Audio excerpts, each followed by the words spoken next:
Okay, so for this introduction to surface elements in Karamba, we're going to work with this very simple Rhino model. It's basically a surface, a slab, which is laying on a wall and a column.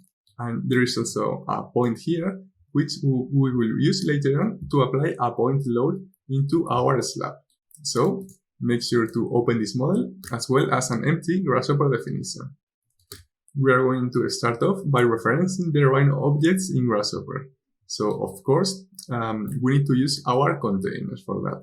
Let's start with the column, and for that we need our curve container.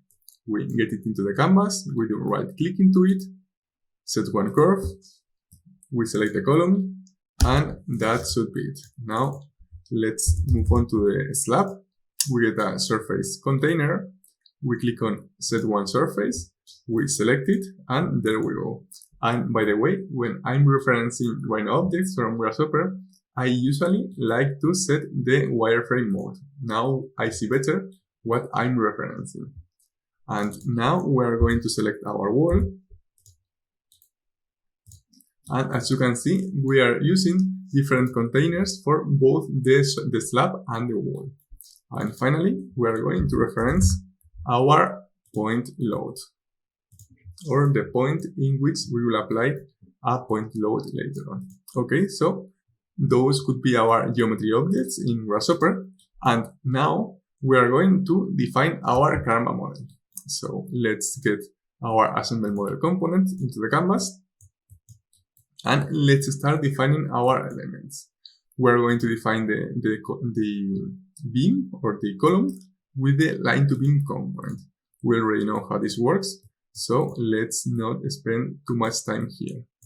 We plug in our input line, that should be our element, and now we just need to define our material and cross section for it. So let's get a material. And now for the cross section, I'm going to give you a new trick, so pay attention. So this could be our material, and now let's say that we want to define a concrete cross section, but a circular massive cross section, right? Because we are going to get the cross section component here, and in case that we want to define a circular section, we have this option here, right? But now this could be like a pipe section, right? It would be hollow. So if we want to define a massive cross section, we need, of course, first to plug in the material. And now we're going to specify the diameter. So far, so good. And as thickness, we need to specify -1. So this is a little trick. And now you see that we get a message here, and it says that 0 wall thickness result in a full circle, right? So that's a little trick if you want to create massive circular cross sections. So those will be the cross section. I mean, that could be the cross section for my column. So let's connect it, and there we go. Okay, so and to make sure, we are going to get the model view component, of course, and the beam view component. There we go. So now we can see how we are seeing our cross section, our circular cross section there. Okay, perfect. So that was our column, and now we're going to see how to define surface elements in Karamba. So as we said, Karamba implements the finite element method to calculate those elements, and the input of the finite element method are meshes. So the first step is to convert our surfaces in meshes, but we can't use every mesh component from Grasshopper, but this special one here of Karamba. So we need to go to utilities and select mesh variables. And there is a reason for that, as we are going to see. So first, let's connect the slab here. So as you can see, now we are seeing our mesh here. And in case that you are not seeing the mesh edges, what you need to do is to go to Grasshopper and click on display and preview mesh edges. Just make sure that this option is activated. Okay, so if that's the case, we can now even hide the input surface element. So now we can see the mesh properly. Okay, so that would be our mesh for our slab, right? But there are some parameters that we need to consider here. First, the mesh resolution. This is basically related to the accuracy of our calculation later on. In this case, it is set to 1 meter, which is more or less okay, because as a rule of thumb, you should try to get at least 8 to 10 elements between supports. So I think in this case, it's more or less okay, but just that you know that you can play with this parameter to create more refined mesh if you need to. Okay, so that could be it. And another very important parameter is the second parameter here, inclusion points. And why is this parameter the second one on the list? This is because if we want the definitive element method to work, we need to make sure that all elements that are in contact, that they are contained in the mesh, which means that this point of the upper point of our column should be included on the mesh. Otherwise, when we run the calculation, there would be no connection between column and slab, right? So we need to include this upper point of our column in the mesh. And how do we do it? So let's get back to Karamba and let's get the endpoints component, right? There we go. And now we are going to select the upper point, which is the endpoint, and we are going to plug it into include points. So now you can see how the mesh has adapted. So now this point is included in the mesh. And of course, we can try moving the column around and the upper point is always included. And this is basically the main reason why we need to use this component for creating our meshes for Karamba instead of any of the other mesh components that are in Grasshopper, right? So once that is clear, okay, that's fine. That's pretty interesting. But of course, now when we define the mesh for our wall element, we also need to make sure that the points of our mesh that are laying on this upper line are included also in the mesh of our slab element. And how can we do that? Of course, we could select those points when we create the mesh and include them here in this input parameter, inclusion points. But a more simple and straightforward approach is to create the mesh for our wall element with the same component as we have just used for our slab. So if we get our wall and we plug it here, we can see how it is automatically included in the mesh for our slab elements, so that you know how to make the most out of this wonderful component mesh builders. Okay, so once we have our meshes prepared, we can actually, because this is just geometry, right? Now we can actually define our Karamba elements. So for that, we need to come to here to the subcategory model, and we are going to use mesh to shell, right? So we get this component here, and first we need to plug a mesh, and then we need to define the cross section. So let's get to cross section. Let's get the cross section component once again, and now we are going to use for the first time shell constant, right? So we plug this component here, cross section, and we need the material. We're going to use the same concrete material. There we go. And the height, let's start off with 30 centimeters, right? And we need to specify this in centimeters as well, because if we take a look to the description of this height input parameter, we realize that the defined unit is centimeters. So now we are ready, and we have already defined our surface elements, right? You can see how now we are seeing it with our model view component, and in order to see it even better, we are going to define colors for both the linear elements and the surface elements. So let's get the color swatch component, and let's define, for instance, green for our column. There we go. And we are going to define, for instance,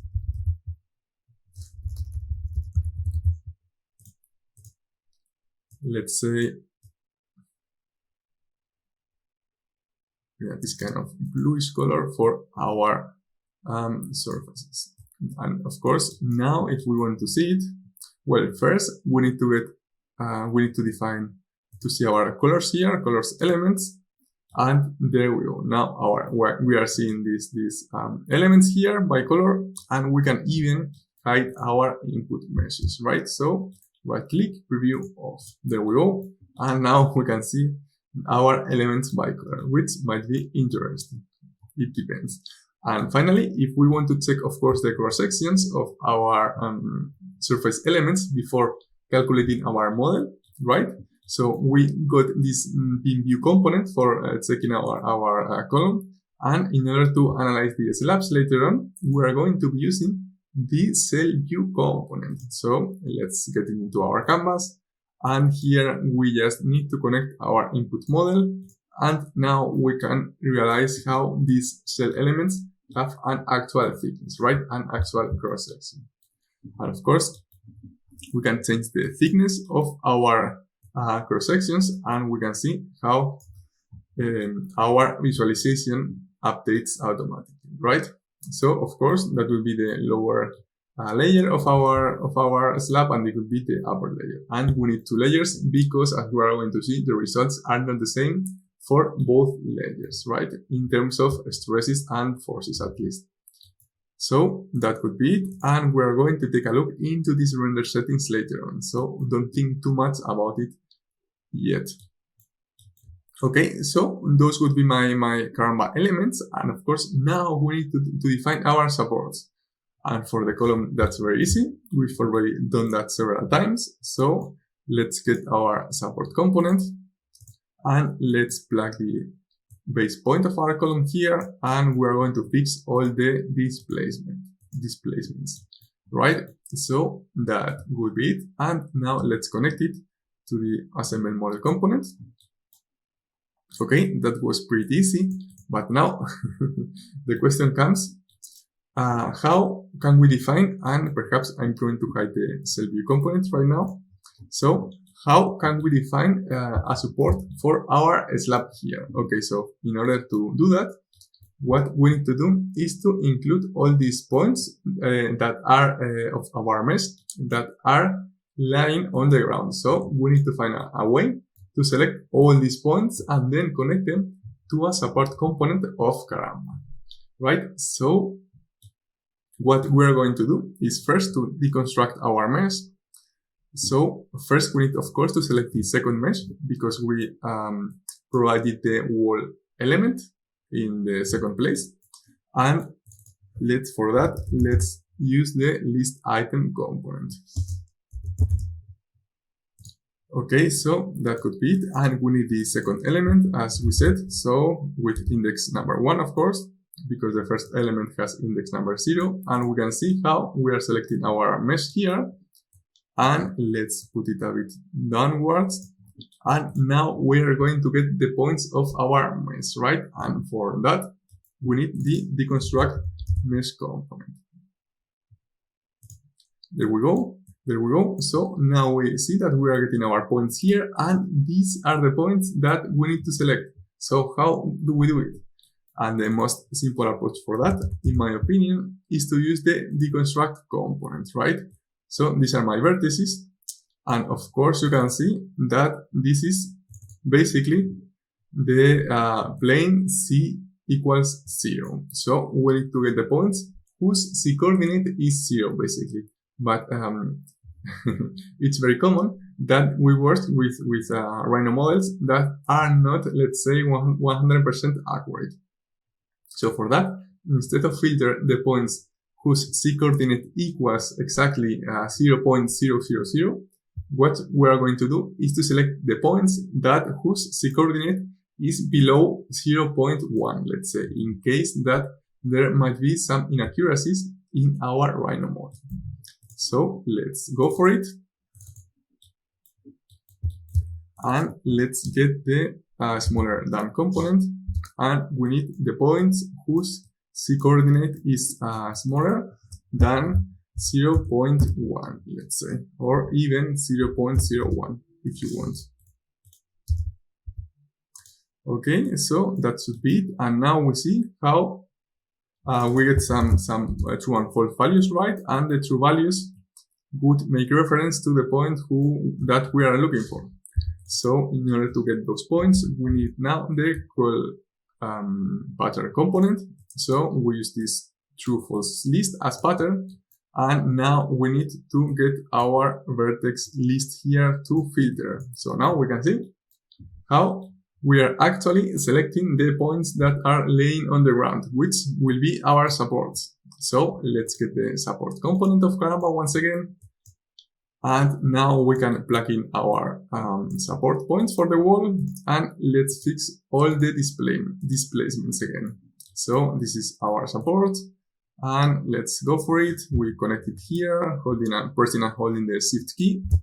And now you have to take care, because you see how this line has turned into a dashed line, and that's because here we are not connecting a list, but a tree structure, right? You see that we have a tree structure with two branches, because we are connected inputs from several components. So what we need to do is to do right click here and select flatten, right? Otherwise, we would be calculating different Karamba models, not just one. Okay, so pay attention to that. That was tricky. It was perhaps also a bit tricky how we have defined our wall supports. But now we are ready. We can see how we can visualize the support with the model view component. And now that would be everything regarding our supports, right? So we can move on to the last step of our Karamba model, which are the loads, of course. So what I'm going to do is to get the assemble model component here to work a bit properly, a bit better with it.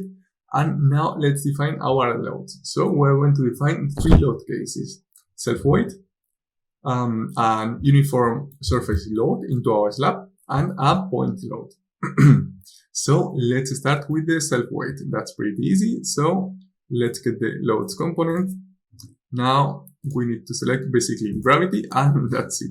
We can connect it right now. So that should be it, and that's our self-weight. Okay, now we're going to define and of course it's interesting if we define a load case number 0 for it, right? Because we're going to define different load cases.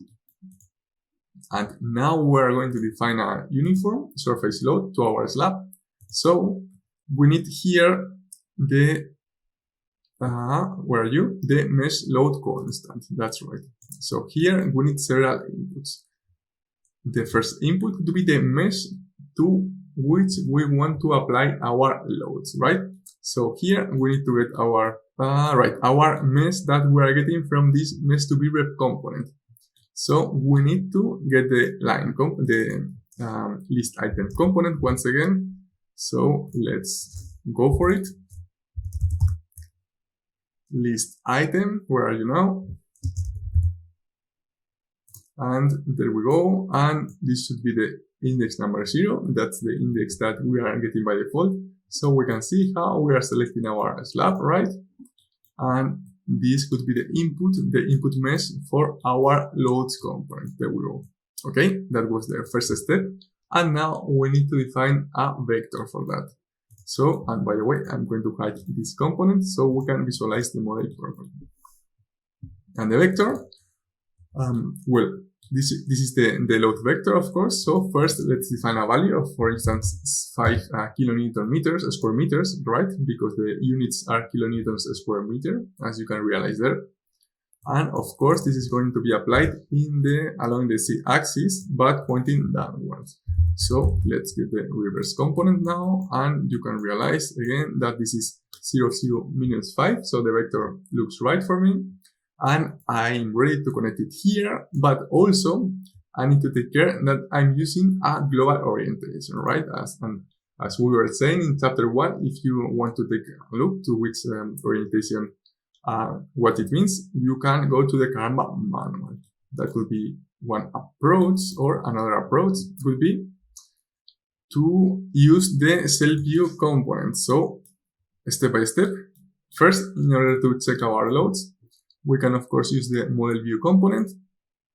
And if we activate loads, we should be able to see it. But of course, we need to select the proper load case. So in this case, let's add a load case number, then load case number 1 for our surface load, surface uniform load. And now we should be able to visualize it with our model view component, but of course once we connect it to with our assembled model component. So let's connect it again.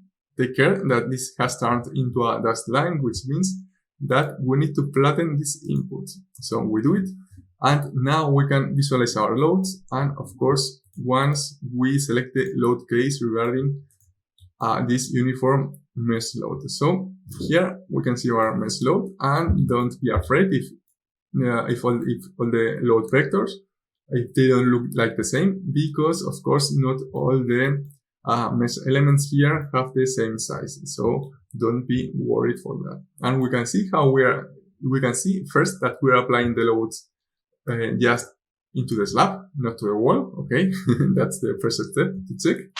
And also we can see that the load is pointing downwards, right?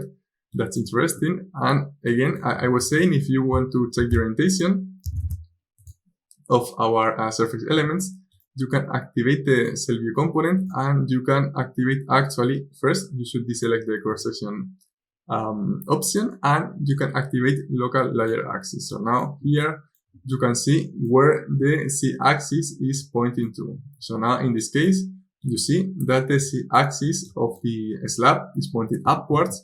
So just in case that you could use the local to mesh orientation, right? So in this case, again, it is pointing upwards. So we need to define a negative vector in order that our loads point backwards. But in my opinion, it's more straightforward and less confusing, at least, to use global orientation. So that's what we are using. And again, global orientation, it makes reference to the global axis. So the Z axis will be always pointing upwards, and that's the reason for us to define a negative load vector, right? So that our loads point downwards. Okay, so let's hide our local layer axis once again. And finally, we are going to define a point load. So where are we? This is the point that it is going to be the input geometry, of course, to our loads component. So let's get our loads component once again. There we go, and we select now the option point, right? Point load. So this is going to be the position of our load, and the force, we are going to define a vector of, let's say, 100 kilonewtons. Why not? So that should be it. Again, reverse so that it is pointing downwards, and force, and there we go. And finally, this will be the load case number 1. So that should be it. And now let's connect our load to the assembled model component, but important, personal holding the shift key, of course. So now it's interesting because we get an error here. And what does this error say? It says solution exception could not find load where point load number 1 is attached. And the reason for that is, of course, that we need to include this point into our mesh. So we just need to get this point and now go upwards into our mesh VREPs component. So we press and hold the shift key and we connect it to the include points parameter. And now we can see how our point is included into our mesh, right, for our slab element. And also, if we select load case, this should be load case number 2, by the way, not load case number 1. So now we can select the load case number 2 here, and this is my line load, and I can even move the point around and we can see how the mesh adapts to it, and so on and so on. Okay, so now we have defined our Karamba model and we are ready to calculate it. So first, let's get load case number 0 to start off, the self-weight, and let's calculate our model, right? So for that, we need the analyze component, and let's go for it, right? Algorithms, analyze, theory first order, right? Make sure that you are using the first component. and we are getting our assembled model here.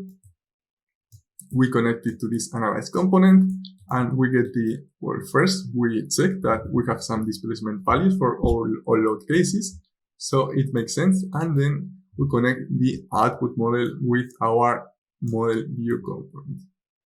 There we go, and there we go. Okay, perfect. Okay, so now we can see, of course, how we are getting a deformed model, right? We can actually see the deflection into our slab, and of course we can play with the deformation, and it is making sense, right?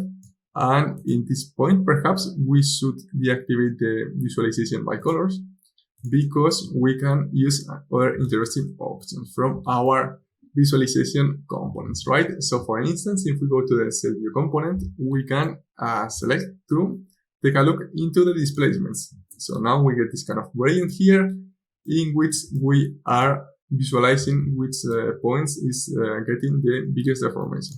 And of course, we can also get a legend here to display the values properly. So that could be my colors, and that could be my values, and that should be it. So we can see how we have a maximum deformation of about 7 millimeters, right? But that's just for the self weight. So I don't know, I mean, you can try to selecting the overload cases and see how these values change. And of course, what you also can do, and let's get a bigger deformation, is to, of course, move these geometry objects and see how it affects the deformation of our slab. So let's actually let's increase the line load from 100 to 500 kilonewtons. There we go. So now we can see it properly, and now we can see how the deformation changes if we change the location of our load, which is very interesting, right? I'm basically selecting the point from right now and move it around. So of course, if we apply the point load really close to our support, it won't cause any kind of deformation. But if we place our line load right on the corner, we are going to get quite a significant deflection here. Okay, so of course, and we can also play moving around our support. So I can select my column and move it around, and of course that also affects the deformation.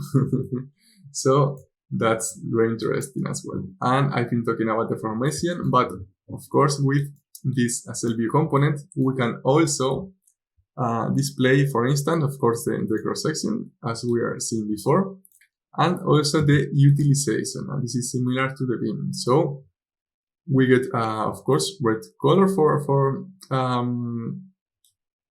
tension forces and blue colors for compression forces, right? And it has also, I mean, we are talking about cell elements now. We are talking about the stresses and forces for beam elements in the chapter 1, but this is more or less similar, right? So here in this span between the, let's get the uniform mesh load. So here in this span between our wall and our column, we would get like positive bending moments, with, of course, as we saw, produce compression forces in the upper layer and tension forces in the lower layer. So that's the reason for these two different colors. And here in the cantilever, it's the other way, right?